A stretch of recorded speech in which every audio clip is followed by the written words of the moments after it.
मुझे याद है अभी कुछ दिन पहले की एक मुरली में बाबा ने कहा कि कोई तुम्हें उल्टी सीधी बातें सुनाता है तो सोचो वो तुम्हारा दुश्मन है।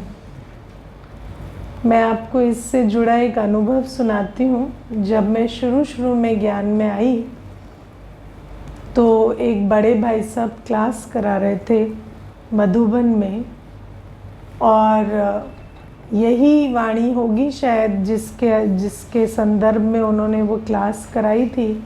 बहुत वर्षों पहले की बात है, 10 वर्ष तो हो ही गए होंगे। तो उन्होंने कहा कि दादी ने मुझे बिठाकर बताया था कि कोई तुमसे अगर व्यर्थ बातें करता है तो समझो वो तुम्हारा दुश्मन है। मैं आपको 10 वर्ष पहले की बात बता रही हूँ। तो मेरे अंदर सारे दिन संकल्प चलता रहा कि क्या दादी ये बताती थी कि कोई तुम्हारा दुश्मन है।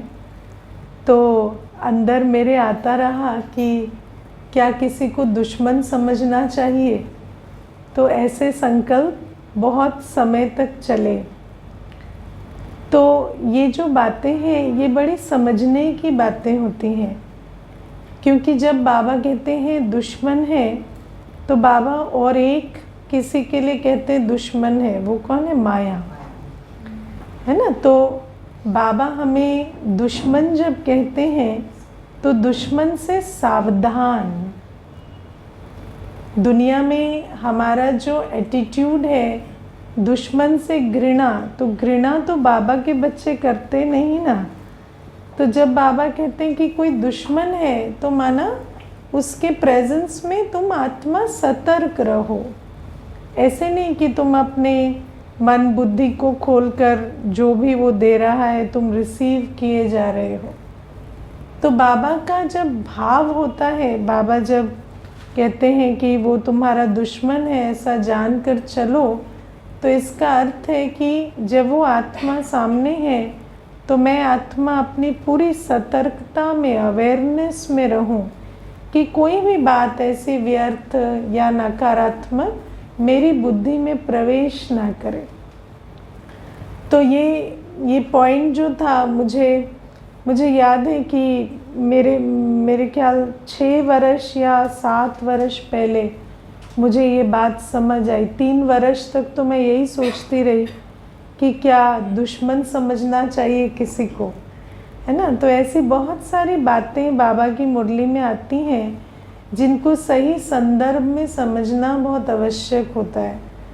अब बाबा कहते हैं कि तुम्हें घड़ी का आवाज़ भी अच्छा नहीं लगता। अच्छा नहीं लगता माना तुम्हें इच्छा नहीं है।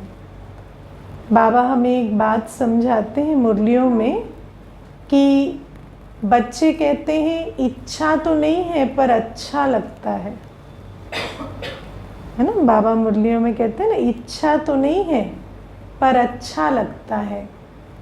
तो आज आप देखो समय कैसा आ गया। योग के कमरे में, बाबा के कमरे में भी व्यक्ति कानों में ईयरफोन डाल के बैठता है ना। तो कहते हैं कि आजकल क्या है कि योग या बिना योग सदा ही आवाज़ की हमें एक संस्कार बन गया है ना। कुछ भी नहीं होगा तो कुछ बैठ के सुन ले। तो वो जो आकर्षण है आवाज़ के प्रति, बाबा कहते हैं वो आकर्षण ना होना को कहेंगे अच्छा नहीं लगता। ऐसा नहीं कि आवाज़ है तो उसके प्रति हमें कोई नेगेटिविटी है। हम आवाज़ की दुनिया में रहते हैं तो आवाज़ तो चारों तरफ है ना। तो ऐसा नहीं कि हमारे अंदर कोई घड़ी की आवाज़ हो रही है तो मुझे संकल्प चले कि ये क्यों हो रही है, ये बंद क्यों नहीं हो जाती, या किसी को बुलाएं कहें इसकी बैटरी निकाल दो। ऐसी बात नहीं है, लेकिन आकर्षण ना होना, हमें ऐसा ना लगे। कई बार मुझे याद है एक भाई मुझे कहते थे कि जब मैं अकेला होता हूँ तो मैं पंखे को स्लो स्पीड में चलाकर उसको देखता रहता हूँ, है ना, क्योंकि मन बुद्धि कहीं तो लगी रहे। कई ऐसे होते हैं साइलेंस में बैठेंगे तो घड़ी की टिक टिक को ही गिनते रहेंगे, है ना। आजकल तो खैर बहुत सारी और भी सुविधाएं हो गई हैं आवाज़ की दुनिया के संपर्क में रहने की, तो इतना कोई करता नहीं। लेकिन मुझे याद है हम छोटे छोटे थे और अगर कोई अकेले घर में रहने का ऐसा समय बने तो हम घड़ी की आवाज़ को गिनते रहते थे, है ना, कि कम से कम घड़ी तो है, कुछ तो आवाज़ आ रही है कानों में, तो उसी के साथ ही अपना योग लगा लें। लेकिन बाबा हमें कहते हैं कि तुम बच्चे पुरुषार्थी हो आवाज़ से परे की दुनिया में जाने के लिए, तो तुम्हें आवाज़ का कोई आकर्षण नहीं है, कोई खींच नहीं है। आवाज़ में आना पड़ता है तो आते हैं ना, वरना ऐसा नहीं कि कुछ सुनने की बोलने की खींच हो। ऐसा ना लगे कि सुनना है जो आज, और ये आज की मुरली तो इस समय बहुत बहुत रेलेवेंट हो गई है, क्योंकि आज तो आत्मा बिना आवाज़ के कुछ भी नहीं कर पा रही ना। आज तो समय ऐसा आ गया है कि सदा ही कान में, या तो मुख से बोलते रहें या कान से सुनते रहें, दोनों में से कोई बात ना हो रही हो बहुत रेयर आजकल। हम तो फिर भी पुरुषार्थी बच्चे हैं, तो मैं समझती हूँ कोई 1-2 घंटा बिना आवाज़ के रहते भी होंगे। लेकिन दुनिया का हाल तो बहुत बुरा है, क्योंकि हर एक व्यक्ति जो है वो इसी प्रकार से, और बच्चे भी जो है खाली बैठकर योग करने की बजाय सोचते हैं क्लास सुन लें, कमेंट्री लगा लें, है ना। क्यों? क्योंकि आवाज़ अच्छा लगता है। तो ये जो अच्छा लगता है, कई कहेंगे इच्छा तो नहीं है पर अच्छा लगता है ना। कहेंगे ऐसा कोई ज़रूरी नहीं है कमेंट्री, लेकिन कानों में कुछ आता रहे ना तो अच्छा लगता है। तो बाबा कहते तुम्हें ये अच्छा नहीं लगना चाहिए, तुम्हें आवाज़ के प्रति आकर्षण नहीं होनी चाहिए ना। तो ये विचार हमें को करना है कि हमें आवाज़ अच्छा लगता है, क्योंकि हर एक को आवाज़ आज अच्छा लगता है। आजकल तो व्यक्ति सोने भी जाता है तो कहता है कानों में ईयरफोन डालकर हम क्लास मुरली सुनते सुनते सो जाते हैं, लेकिन मुरली तो नहीं सुन रहे ना, आवाज़ सुन रहे हैं, क्योंकि मुरली के शब्द तो याद रह नहीं रहे। मुरली के शब्दों से योग नहीं है, महावाक्यों से योग नहीं है। तो आवाज़ की इतनी आकर्षण है कि मीठी आवाज़ सुन के सोएंगे, कड़वी आवाज़ सुन के उठेंगे लेकिन आवाज़ में ही रहेंगे। सोते सोते भी आवाज़ चाहिए, योग करते भी आवाज़ चाहिए, बैठते उठते आवाज़ चाहिए, है ना। और कहेंगे सन्नाटा हो जाता है तो घबराहट होती है, इस प्रकार से भी कहते हैं। तो बाबा हमें आज बहुत ये ऊंची श्रीमत है और ये बहुत अंडरलाइन करने की बात है कि हम बच्चों को आवाज़ के प्रति कोई आकर्षण नहीं होनी चाहिए। मैं तो समझती हूँ आजकल ज्ञान भी जो बहुत ज़्यादा सुनते हैं, वो ज्ञान का चक्कर नहीं है, वो आवाज़ का चक्कर है कि सदा कुछ सुनने की एक आकर्षण होती है कि हम कुछ ना कुछ सुनते रहें। तो आप कुछ व्यर्थ सुने, उससे अच्छा कुछ समर्थ सुन लें, लेकिन आवाज़ के प्रति इतनी आकर्षण है आज। तो बाबा हमें आज एक तरह से सावधानी देते हैं, और ये ईयरफोन्स तो बिल्कुल छोड़ देने हैं ना। ईयरफोन्स और फ़ोन्स की ये जो आदत पड़ी हुई है, देखो बाबा कहते हैं कि भोजन खाते हो तो पचाओ, है ना, गाय जुगाली करे। तो बाबा कहते मेरे ह्यूमन गाय, हाँ मेरे बच्चे जब ज्ञान घास खा लेते हैं तो सारे दिन बैठ उसका मनन चिंतन करें। अब मनन चिंतन कहाँ करेंगे? हाँ, भोजन पे भोजन खाते चले जाते हैं, ना, एक क्लास सुनी, फिर दूसरी सुनी, फिर तीसरी सुनी, फिर कमेंट्री लगा दी, फिर म्यूज़िक लगा दिया, ऐसे चलते चला जाता है। और फिर क्या होता है, आत्मा यदि सिर्फ खाती चली जाए और पचाए ना तो क्या होता है, बदहज़मी हो जाती है। फिर कुछ दिनों के बाद कहते हैं हमने तो सब कुछ सुन लिया ना, और क्या है सुनने को, ये पॉइंट तो सुनी हुई है, ये पॉइंट तो हमने, है ना, सुनी हुई है, ये तो उस दिन भी सुना था, ये उस क्लास में भी सुना था। अरे सुन तो लिया, लेकिन उसका किया क्या?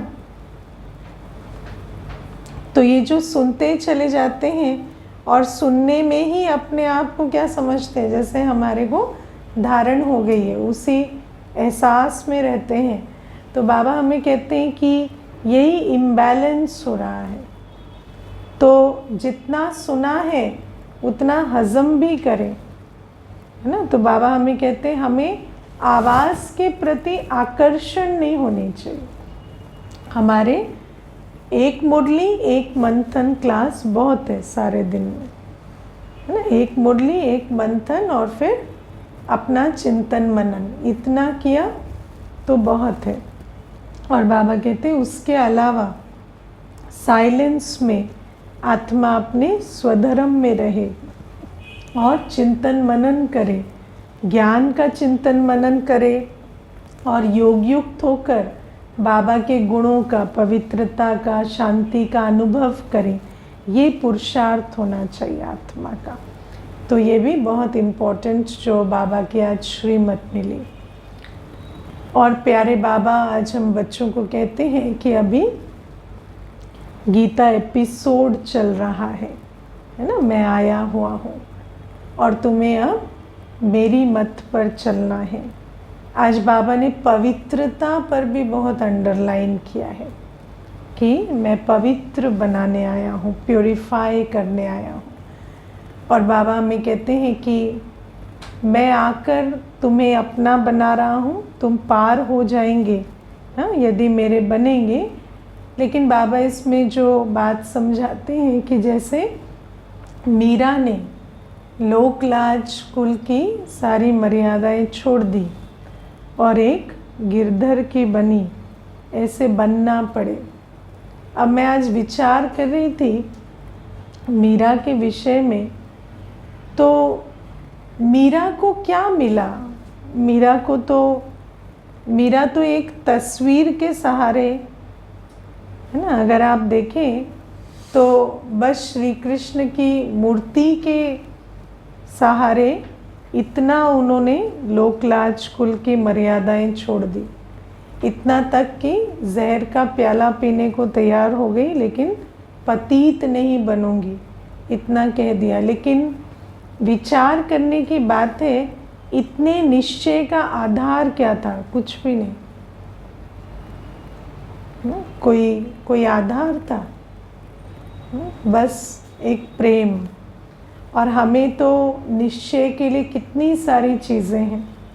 हाँ, बाबा मुरली दे रहा है, ज्ञान सागर ज्ञान सुना रहा है, तो ज्ञान सागर है, उसका प्रूफ मिल रहा है। पवित्रता का सागर पवित्र बना रहा है, तो यही पवित्रता का सागर है, इसका पूरा पूरा प्रूफ मिल रहा है। और ये बाबा है, ये जानते पहचानते भी हम कहाँ फंस जाते हैं ना, क्यों पवित्र नहीं बन सकते? पवित्र बनने में, पुराने रस्म रिवाज छोड़ने में, लोकलाज की बातें छोड़ने में इतनी क्या आफत आती है ना। तो बाबा कहते कि पवित्र बनना, योगी बनना, बुद्धि योग हर तरफ से निकल जाए, श्रीमत के उल्लंघन की जो बातें हैं, जिन बातों में श्रीमत और मनुष्य मत में अंतर है, उन बातों की तरफ हमारी बुद्धि ना जाए, है ना। हम लोकलाज जो कलयुगी पतित जो मर्यादाएं हैं उनसे निकल जाएं, इसकी बहुत आवश्यकता है। लेकिन इसको हमें विचार करना होगा कि बाबा मिला है और हर एक बच्चे को निश्चय भी है कि हम बाबा की मत पर चलेंगे, पवित्र बनेंगे, तो सत्युगी नई दुनिया के मालिक बनेंगे। सबको निश्चय है ना, लेकिन फिर भी कहाँ फंस जाते, है ना। मुझे याद है, देखो अभी गुरु पूर्णिमा भी थी, तो भी कई बार कहाँ चले जाते हैं, अपने देहधारी गुरुओं की तरफ, है ना, कि हमें इस टीचर ने पढ़ाया, उसने ये सिखाया, उसने वो सिखाया। लेकिन वास्तव में जिसकी महिमा हमें करनी चाहिए गुरु पूर्णिमा के दिन, है ना, उस शिव बाबा की, उस सतगुरु के टीचर रूप या सतगुरु रूप की हम महिमा नहीं कर पाते, है ना। कईयों को हमने देखा ज्ञान में भी है, पर पोस्ट करते हैं या फॉरवर्ड करते हैं तो फिर उसी में ही चले जाते। तो बाबा हमें कहते हैं कि ये जो और सिर्फ बाबा को विश करने की बात नहीं है, बाबा को गुरु पूर्णिमा का भोग लगवाया या मुबारक दी, वो अलग चीज़, कई तो वो भी नहीं करते, है ना, लेकिन वो भी अलग चीज़। लेकिन दुनिया के हिसाब से भी हमें सतगुरु का मैसेज देने का कितना अच्छा अवसर है, लेकिन क्या हम करते हैं? तो हम किन लोकलाज कुल की मर्यादाओं में रहते हैं। मैंने देखा है कि करवा चौथ का दिन आएगा तो उस दिन शिव साजन को भूल जाएंगे पूरी तरह से, है ना, देहधारी साजन ही याद रहेगा।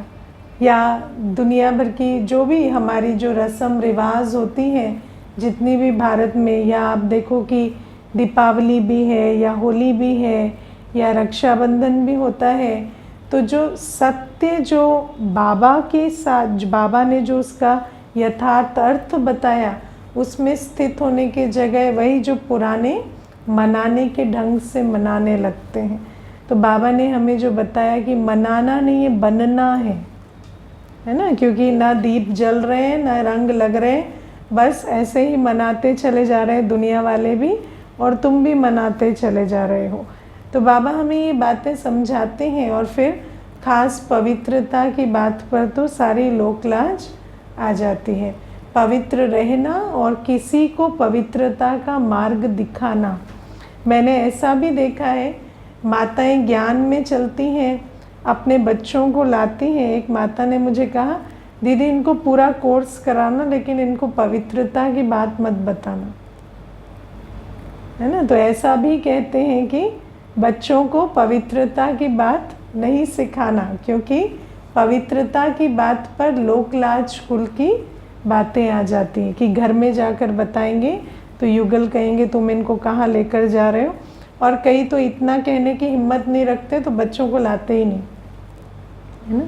लेकिन बाबा कहते हैं पवित्र बनेंगे, योगी बनेंगे तो स्वयं भी परम धाम के, है ना, और सत्युग के मालिक बनेंगे और अन्यों को भी बनाएंगे। लेकिन योग का महत्व जानते हुए भी, पवित्रता का महत्व जानते हुए भी, जब अपनी धारणा भी करते हैं तो उसमें क्या थोड़ा गुप्त रहते हैं। देखो, गुप्त युक्ति से रहना अलग बात है, लेकिन क्योंकि अपने अंदर क्लैरिटी नहीं है इसलिए गुप्त रहना, उसमें फिर बात अलग हो जाती है ना। और फिर अन्यों को भी मैसेज देने में बहुत हिचकते हैं।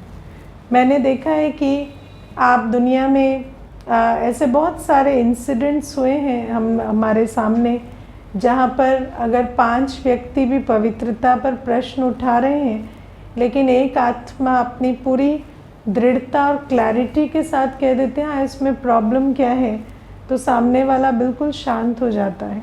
लेकिन इतनी हमारे अंदर ताकत नहीं होती, है ना। तो बाबा हमें कहते हैं कि ये जो तुम मेरा बनने से, तुम्हें समझ भी आ रहा है, शिव बाबा आए हैं, राजयोग सिखा रहे हैं, गीता ज्ञान सुना रहे हैं, इस योग से कमाई है और इस योग का फाउंडेशन प्योरिटी है, लेकिन उसके बाद भी किन बातों में फंसे हुए हो, है ना। कहते हैं हमने ये सबके साथ बैठे थे तो किसी ने ऑफ़र किया तो मना नहीं कर पाए तो प्याज का भोजन खा लिया, है ना। वो अशुद्ध खाने के लिए आपको इतना कन्विंस कर पा रहे हैं, लेकिन आप शुद्धता के लिए इतनी दृढ़ता से बोल नहीं पा रहे हैं।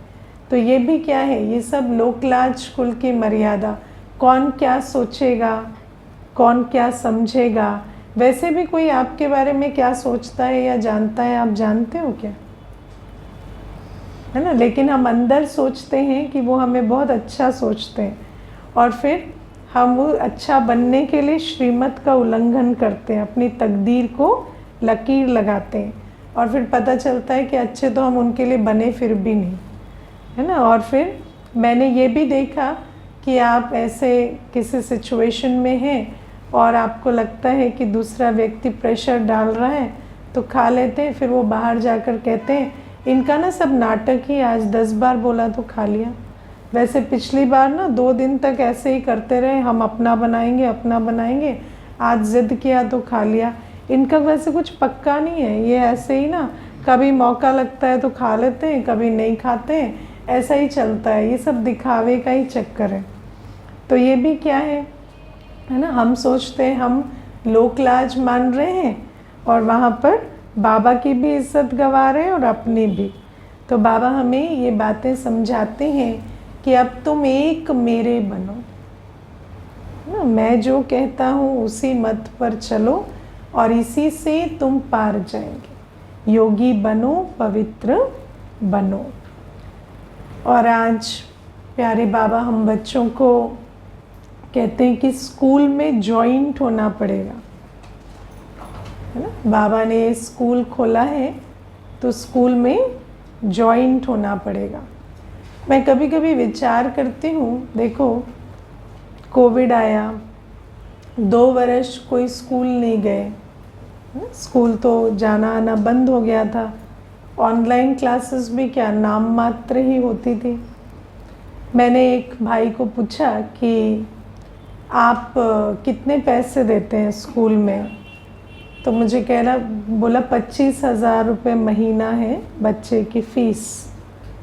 तो मैंने कहा अभी कोविड में जो लॉकडाउन हुआ तो आपने 25,000 महीने का ऐसे भरा, बच्चा स्कूल भी नहीं जा रहा, कुछ नहीं।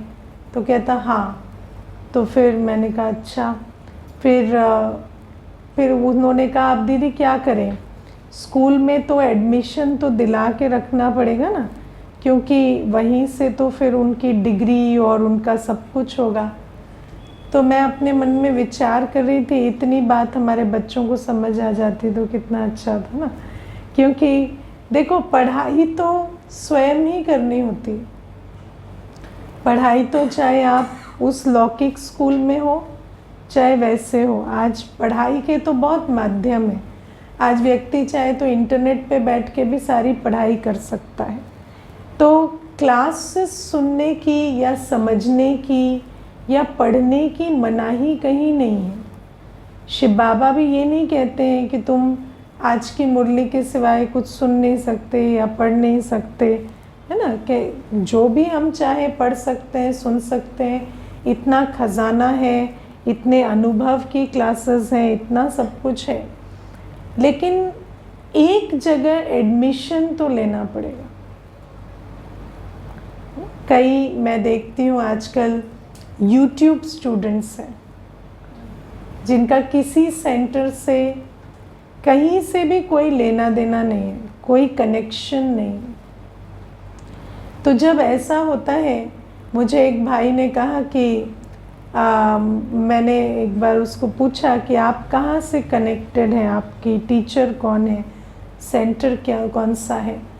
तो मुझे कहता है कि नहीं हम तो यूट्यूब पे सुन लेते हैं, हमें किसी कहीं बंधना अच्छा नहीं लगता, है ना। तो कहीं बंधना अच्छा नहीं लगता, है ना। तो मैंने कहा मतलब आपको सिर्फ लेना अच्छा लगता है, लेकिन बंधना मतलब देने का कमिटमेंट करना अच्छा नहीं लगता, ऐसी बात है ना।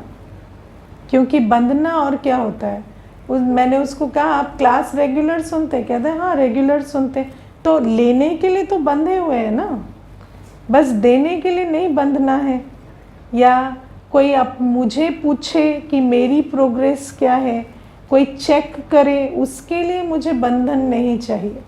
हाँ I am free to receive, लेकिन I am not free to commit, ठीक है ना। तो ये जो नई एक चाल आजकल शुरू हुई है, चलन, कि सिर्फ यूट्यूब से सुन लेंगे, सिर्फ ऐसे जुड़ेंगे नहीं कहीं से। तो जब जुड़ेंगे नहीं तो आपको डिग्री कौन देगा, शिव बाबा भी ब्रह्मा बाबा के द्वारा पढ़ाते हैं। क्यों पढ़ाते हैं? क्योंकि एक साकार तो चाहिए ना। आज बाबा ने क्या कहा, मैं तुम्हारी स्थूल और सूक्ष्म दोनों पालना करता हूँ। ज़रूर है कि हमारे को हर कदम पे स्थूल सूक्ष्म दोनों पालना चाहिए, गाइडेंस चाहिए, कदम कदम पर राय चाहिए, कोई हमारा चार्ट ले, प्रोग्रेस चेक करे, ये सब कुछ चाहिए। तो बाबा हमें कहते हैं कि इतना अगर हमारे अंदर क्लैरिटी नहीं है तो फिर हमें समझ नहीं आया है कि बिना ज्वाइन हुए, बिना एडमिशन लिए डिग्री नहीं मिलती। तो बाबा हमें कहते हैं कि एक स्कूल है, यहाँ एडमिशन लेना पड़ता है, यहाँ ज्वाइन होना पड़ता है। इस विश्वविद्यालय में कोई दीक्षा नहीं होती, कुछ नहीं होता, सिर्फ एक ही तो चीज़ है, कोई आपकी अटेंडेंस रखता है, कोई आपकी प्रोग्रेस चेक करता है। साकार में एक निमित्त रखा जाता है जो अटेंडेंस चेक करते हैं, प्रोग्रेस चेक करते हैं, बार बार पूछते हैं 2 दिन क्यों नहीं आए, क्या हुआ, क्लास क्यों मिस हो रही है, या योग में क्यों नहीं दिखाई दे रहे हो, या पिछली बार भट्टी में क्यों नहीं आए। तो ये सारी बातें, यही तो हमारा कमिटमेंट है ना। तो बाबा कहते हैं इतना तो समझकर चलना पड़ेगा। और फिर आज प्यारे बाबा हमें कहते हैं मीठा मौत, बहुत मीठी मौत है ये, कि पुरानी दुनिया, पुरानी देह, पुराने संबंधों से बिल्कुल मर जाए। लेकिन सबसे बड़ी बात है कि व्यक्ति तो मरने से डरता है, लेकिन इससे मीठी क्या मौत होगी कि मर के बाप की गोद में आ जाए। वो भी कौन सा बाप, जो मेरा सत्य पिता है, उसकी गोद में आ जाए। तो बाबा कहते हैं इससे मीठा मौत और होता नहीं। तो ऐसी मीठी मौत हम बच्चों की हुई है, हो गई है, मर गए पुरानी दुनिया से। पुरानी दुनिया से मर गए। देखो, जब कोई मर जाता है तो आप उसे कानों में कुछ भी कहो, है ना, उसको ऐसे पिंच करो, मारो, कुछ होगा उसको?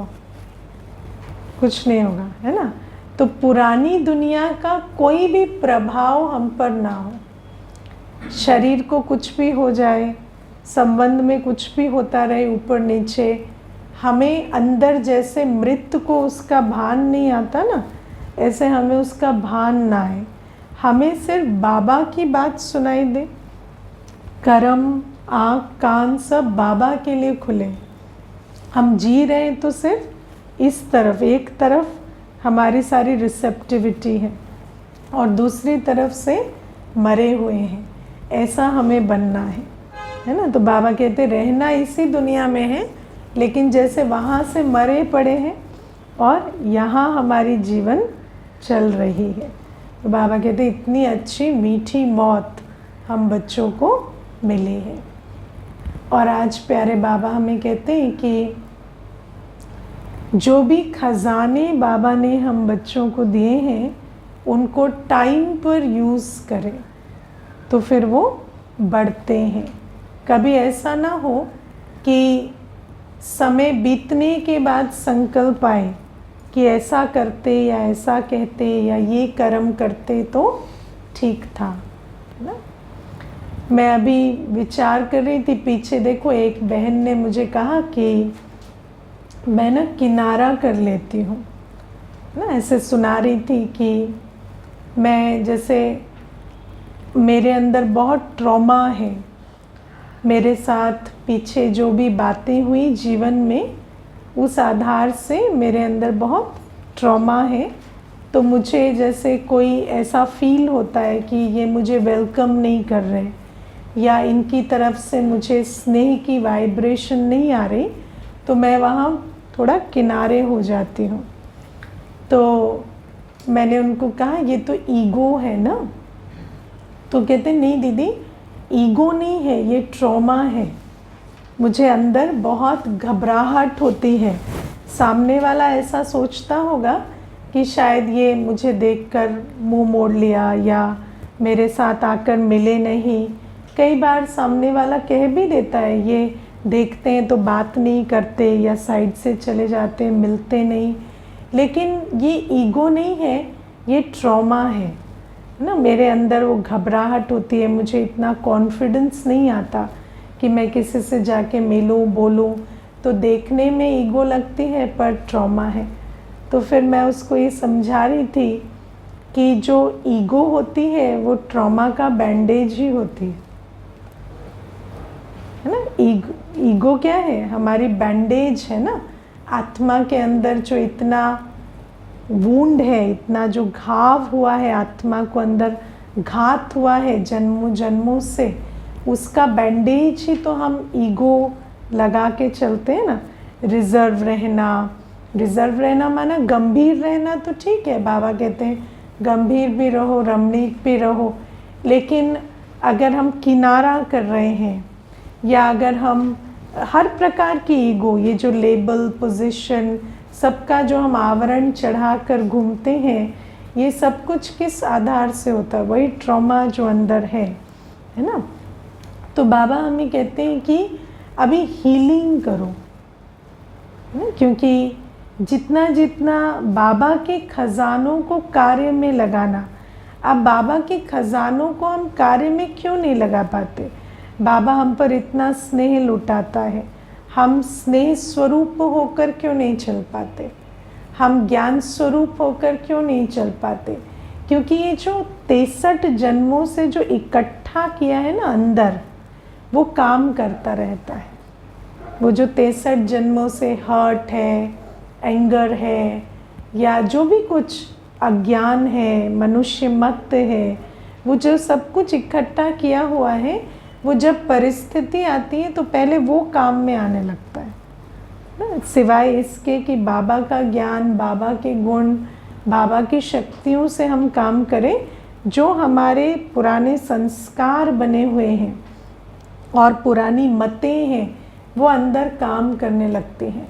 तो इसीलिए बाबा हमें कहते हैं कि सर्व खजानों से संपन्न बनो और टाइम पे यूज़ करो, है ना। और सर्व खजानों से संपन्न कैसे बनेंगे?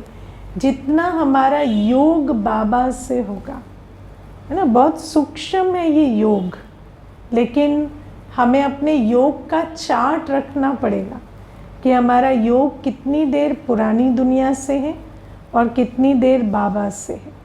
और जितना हमारा बाबा से योग बढ़ेगा, तो बाबा की संतान, है ना। जब हम बाबा से योग रखते हैं तो बाबा मेरा सर्वशक्तिवान, मैं मास्टर सर्वशक्तिवान, बाबा प्रेम का सागर, तो मैं मास्टर प्रेम सागर। तो जितना जितना अपने उस गुण को इमर्ज करेंगे, शक्ति को इमर्ज करेंगे, ज्ञान के पॉइंट को धारण करेंगे, तो एक समय आएगा जब पुराने संस्कार यूज़ होने से पहले, है ना। अभी भी क्या है, प्लान करो तो बाबा के खजाना यूज़ होता है, नहीं तो पुराने संस्कार काम आने लगते हैं। जैसे मानो किसी ने आपको आकर, मेड ने कह दिया अचानक मुझे 3 दिन की छुट्टी चाहिए, तो पुराना संस्कार इमर्ज हो जाता है, ये देखो चोरी ठगी यही चलता रहता है, ये रोज़ की इनको छुट्टी चाहिए। लेकिन जो नया संस्कार है वो ये है कि पहले हम उसकी भावना को समझें कि वो क्या कहना चाहते हैं। अब इसमें इमोशनल नहीं होना है, लेकिन यथार्थ भावना को समझें कि क्या बात है ना। अगर उसको झूठ भी वो बोल रही है तो भावना क्या है ना, किस भावना से वो चल रहे हैं, या उनके अंदर क्या अंदर चल रहा है, क्योंकि जो भी है उसका निवारण करना पड़ेगा। तो बाबा हमें कहते हैं इतनी रहमदिली का संस्कार तुम्हारे अंदर इमर्ज होना चाहिए। लेकिन इमर्ज क्या होता है? वही झूठ, वही जो डाउट और मिसट्रस्ट का संस्कार जो है वो इमर्ज होता है। तो बाबा हमें कहते हैं कि ये जो नए संस्कारों को यूज़ करने के लिए खजाने से संपन्न बनना पड़ेगा, और संपन्नता का एक ही तरीका है, निरंतर बाबा की याद में रहना। और बाबा कहते हैं जो समय पर खजाने को यूज़ करते जाते हैं उनका वो खजाना बढ़ता चला जाता है ना। आप देखेंगे कि निर्भयता का संस्कार, अगर कहीं बहुत भय लगता था, दुनिया में भी आप सुनते हैं कि किसी सिचुएशन में हर बार भय लगता था, लेकिन आज उस भय की सिचुएशन में निर्भयता दिखा दी तो वो भय का संस्कार हमेशा के लिए छूट गया, है ना। तो आप सोचो कि एक संस्कार बहुत समय तक चलता है, लेकिन अगर हम बाबा के खजाने के आधार से एक नया कर्म कर लेते हैं तो वो कितना पक्का हो जाता है कि वो आगे के लिए वो एक संस्कार बन जाता है। तो बाबा हमें कहते हैं ये जो साइकिल्स हैं इनको तोड़ना है, और बाबा कहते हैं यूज़ करेंगे तो पक्का होता जाएगा। और एक ही बार यूज़ करते हैं ना, क्योंकि शक्तिशाली है बाबा का खजाना, शक्तिशाली है, ज्ञान भी, गुण भी, शक्ति भी। तो एक ही बार यूज़ करने से वो रीइंफोर्स हो जाता है, लेकिन उसको करना पड़े और उसके लिए योगयुक्त तो होना पड़े। और आज प्यारे बाबा हम बच्चों को कहते हैं कि तुम्हारे स्वभाव में और विचारों में कितनी भी भिन्नता हो, लेकिन तुम्हारे स्नेह में अंतर नहीं आना चाहिए, है ना।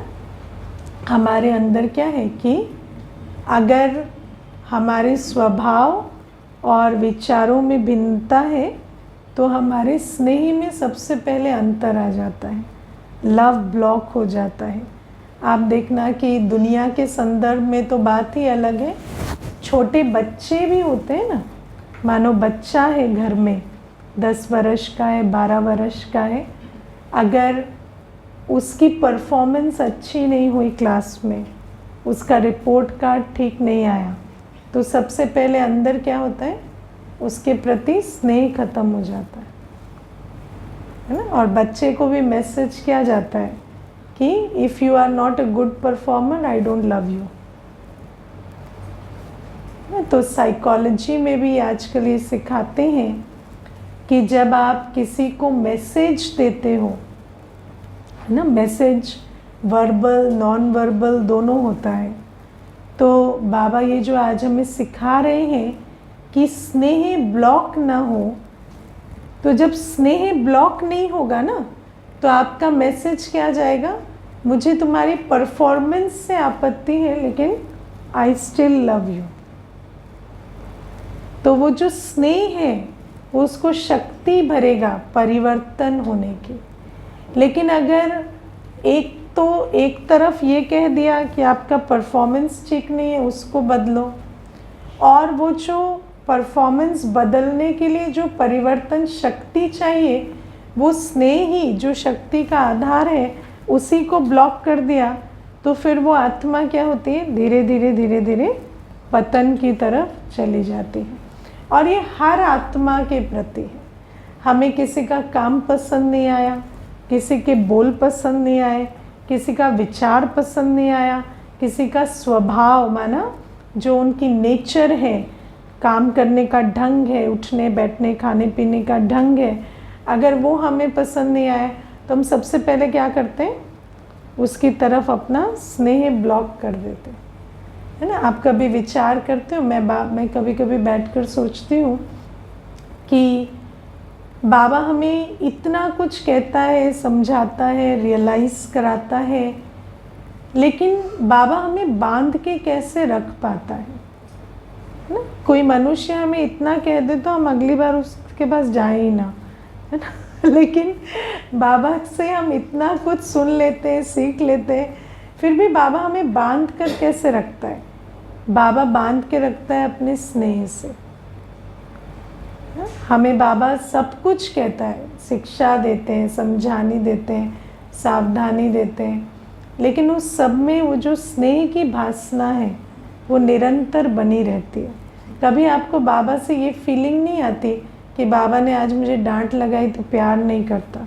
कई बार ये फीलिंग ज़रूर आती है कि डांट लगाई, लेकिन ये भी आता है डांट लगाई ज़रूर लेकिन प्यार ज़रूर करता है ना। तो बाबा हमें कहते हैं कि ये जो स्नेह है, ये स्नेह ही प्रगति कराता है।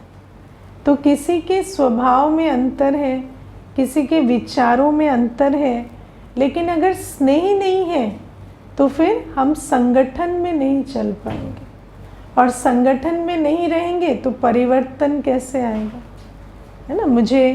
मैं एक बार ऐसे किसी की बात बता रही थी एक बहन को, तो मैंने उनको कहा कि उनके और हमारे संस्कारों में बहुत अंतर है। उनका जो उनकी सोच है, उनका विचारधारा है, उनके संस्कार हैं और हमारे संस्कारों में बहुत अंतर है। लेकिन मैं सोचती हूँ एक साथ रहेंगे तो धीरे धीरे वो संस्कार परिवर्तन हो जाएंगे। तो मुझे उस बहन ने बहुत अच्छी बात की। उसने कहा, दीदी संस्कार परिवर्तन हो या ना हो, कम से कम रह तो सकेंगे, है ना। अगर आप प्यार से चलाएंगे तो आप साथ रह सकेंगे, है ना। और साथ रहेंगे तो ईश्वरीय सेवा चलती रहेगी। तो मैं वो बात कभी भूलती नहीं कि बाबा हमें कहते हैं कि हमें संगठन में चलना। जब हम किसी को परिवर्तन करने का लक्ष्य रखते हैं ना, तो हमारे अंदर ये रोज़ चलता रहता है, आज परिवर्तन क्यों नहीं हुआ, अभी 3 दिन से इसको इतना सपोर्ट दे रहे हैं, अभी भी परिवर्तन नहीं हुआ। लेकिन बाबा हमें कहते हैं लक्ष्य ये नहीं रखो कि उसका संस्कार या उसका स्वभाव या उसका विचार तुम्हारे विचार से मिले। लक्ष्य ये रखो कि स्नेह के आधार से संगठन बना रहे, और जब संगठन बना रहेगा तो ड्रामा अनुसार जो भी परिवर्तन उसका होना है वो हो जाएगा। तुम्हारी एक्सपेक्टेशन अनुसार नहीं, लेकिन ड्रामा अनुसार। और सबसे इम्पॉर्टेंट बात कि जो संगठन से जो सेवा होनी है, जो आत्माओं को एक साथ रहकर बाबा का बनकर जो विश्व परिवर्तन का कार्य करना है, वो हम कर सकेंगे, है ना। तो स्नेह का जो लक्ष्य है उसको समझना है।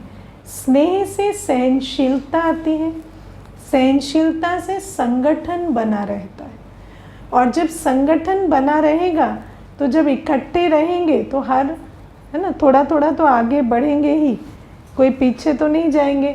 और सबसे बड़ी बात है, ईश्वरीय कार्य आगे बढ़ेगा। कार्य आगे बढ़ेगा तो सबके स्नेह सहयोग की जो आहुति है उसका भी बल मिलेगा।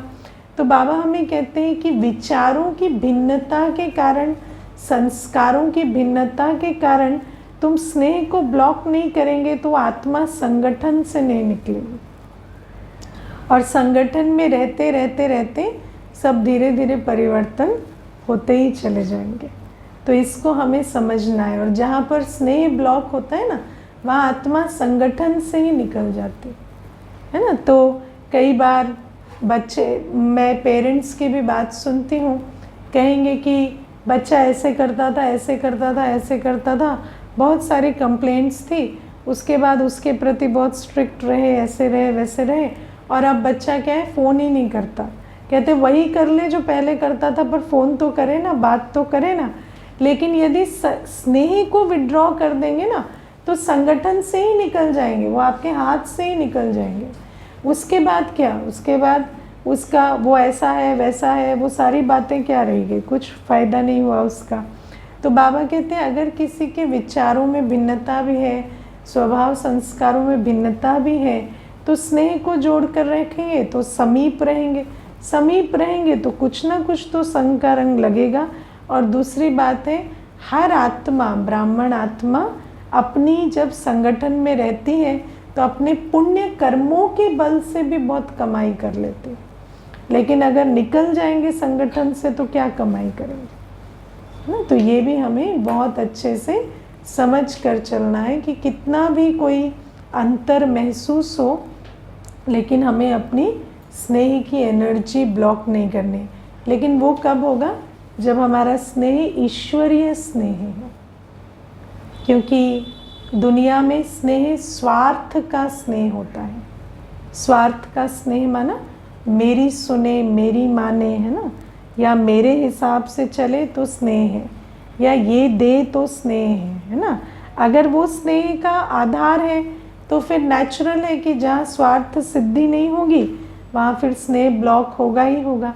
लेकिन अगर बाबा से हमारा स्नेह है और बाबा से के स्नेह से हमारे दिल इतनी भरपूर है और बड़ी है कि उस आधार से हमारा सबके साथ स्नेह है, तो फिर वो स्नेह स्थायी रह सकता है है ना। तो बाबा हमें कहते हैं भिन्नता को मर्ज करने के लिए बड़ी दिल चाहिए, और बड़ी दिल जैसे बाबा की बड़ी दिल है, तो बाबा के साथ स्नेह होने से हम भी बाप समान बड़ी दिल वाले बन जाएंगे, और उस दिल में सबकी ये जो छोटी छोटी भिन्नताएं हैं ये मर्ज हो जाएंगी, है ना।